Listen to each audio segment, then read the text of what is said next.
flying saucers. The enigmatic spacecraft that had appeared from time to time through the centuries would now take center stage. The age of innocence was over. The wave of modern UFO sightings began simply, with no photos, no radar returns, and no physical evidence.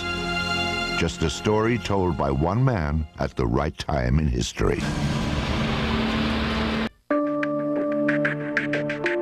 The fascination with unidentified flying objects can be traced to a day in June 1947 and to one man, Kenneth Arnold. He was not a guy who read science fiction. He was not a guy who had any occult interests. He was not a guy with a lot of imagination. He lived pretty close to the ground mentally, but he loved to fly. And so on the Tuesday afternoon of June 24th, 1947, when he saw these 9 dish-shaped objects flying at some considerable speed over Mount Rainier, he thought that he was witnessing a secret military experiment. Every newspaper across the nation has made headlines out of it, and this afternoon we are honored indeed to have here in our studio Kenneth Arnold, who we believe may be able to give us a first-hand account and give you the same on what happened. Go ahead, Kenneth. They looked something like a pie plate that was cut in half with a sort of a convex triangle in the rear. I'd be glad to confirm it with my hands on a Bible because I did see it. It's just as much a mystery to me as it is to everyone else who's been calling me the last 24 hours wondering what it was.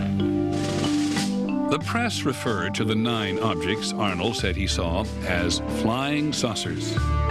Arnold was such a straight shooter. He was so clearly puzzled. There was no possibility that this guy was making up a strange story. Arnold's sighting just seemed to catalyze everything. All of a sudden, there was this presence of something unidentified in the sky that couldn't be ignored. And in the next 2 or 3 weeks, there were many hundreds of sightings.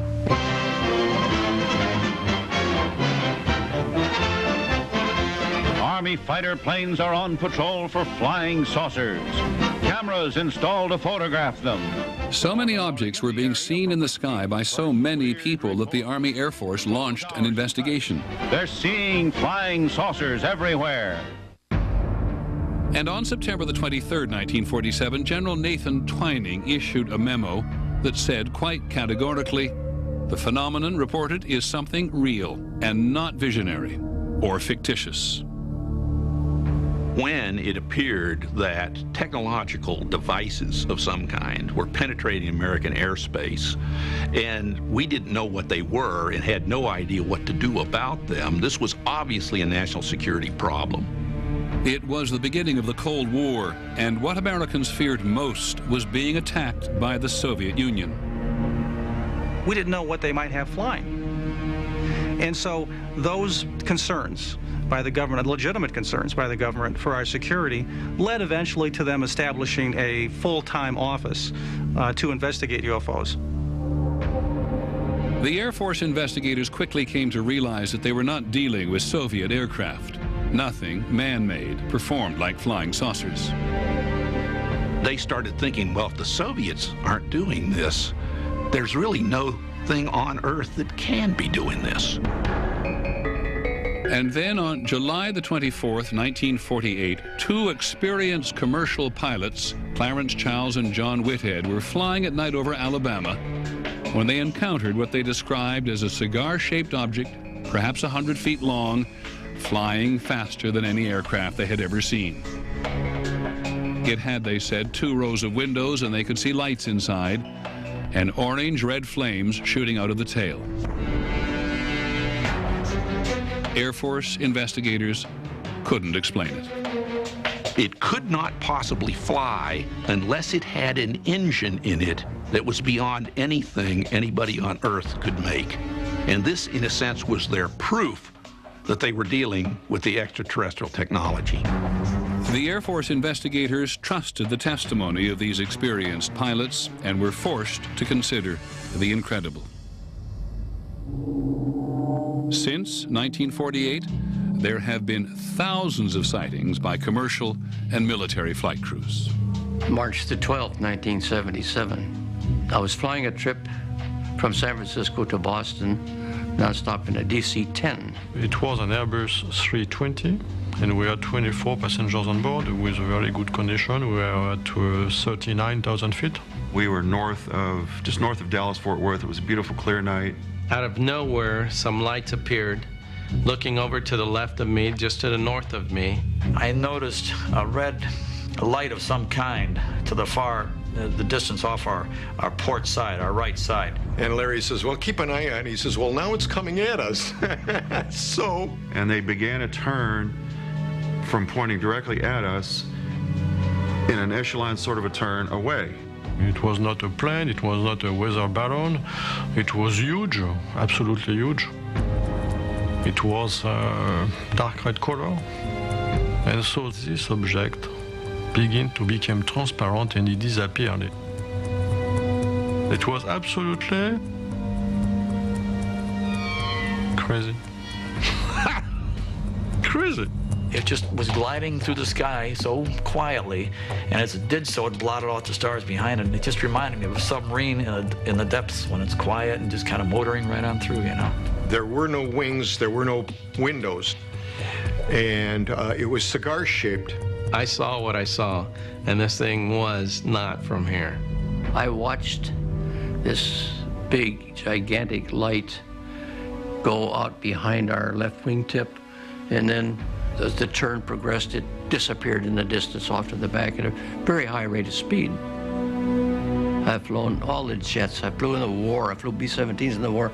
Everything. I've got over 30,000 hours of flight time and never had a sighting as that one. So it was once in a lifetime. In the fall of 1948, Air Force investigators were convinced by the testimony of pilots.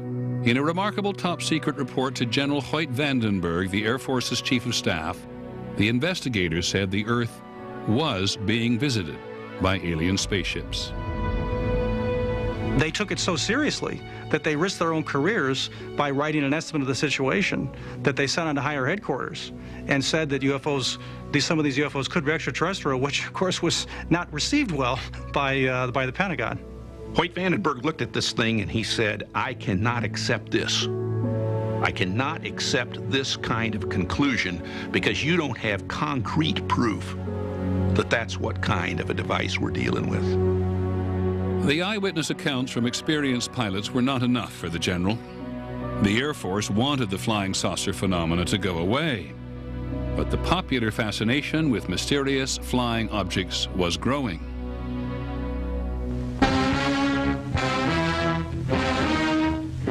In 1952, the Air Force received more UFO reports than any other year in history. The sky is the stage, the actors, so-called flying saucers. And they're back on the scene with some new twists. This is a photograph of a flying saucer taken by myself, and it reminded me of two straw hats stuck together at the brim. I saw an intensely bright, white-green object in the sky. Now, I wouldn't want to say that this was one of those so-called flying saucers, but whatever it was an object and not an illusion. The Air Force had really tried to downplay the UFO problem. But by the summer of 1952, there was an enormous wave of sightings. There were hundreds and hundreds, probably thousands of sightings. Most alarmingly, the sightings were focused on Washington, D.C. At least 3 radar systems in Washington and the area were picking up unidentified targets. This very much worried people in Washington because it looked like penetration of the most important airspace in the country. In July 1952, the Pentagon's communication system was overwhelmed by calls about UFOs. The number of calls of frightened Americans, hysterical Americans coming into the switchboards of the American government were clogging communication channels. And if American communication channels were clogged, then this would leave America vulnerable to a potential Soviet attack. So the task is calm the Fuhrer, end the hysteria.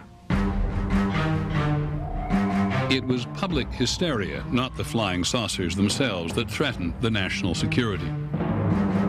President Truman ordered the CIA to make recommendations on how the Air Force should handle the UFO problem. The CIA convened a panel headed by the physicist H.P. Robertson. The Robertson panel says we must do something to remove the aura of mystery from the UFO phenomena so that people no longer take them seriously and don't bother to report them. That's what we want. So flying saucers, whatever they were, wherever they came from, were to be made the subject of ridicule.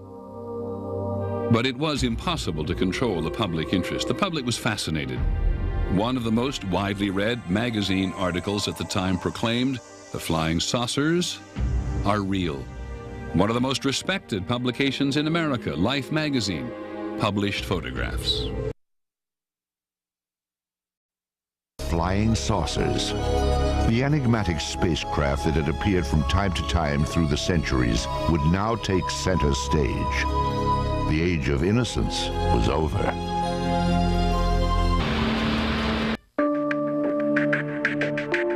The fascination with unidentified flying objects can be traced to a day in June 1947 and to one man, Kenneth Arnold. The wave of modern UFO sightings began simply with no photos, no radar returns, and no physical evidence. Just a story told by one man at the right time in history.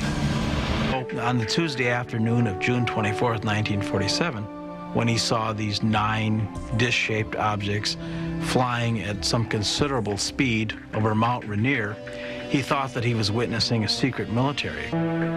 He was not a guy who read science fiction. He was not a guy who had any occult interests. He was not a guy with a lot of imagination. He lived pretty close to the ground mentally, but he loved to fly. And so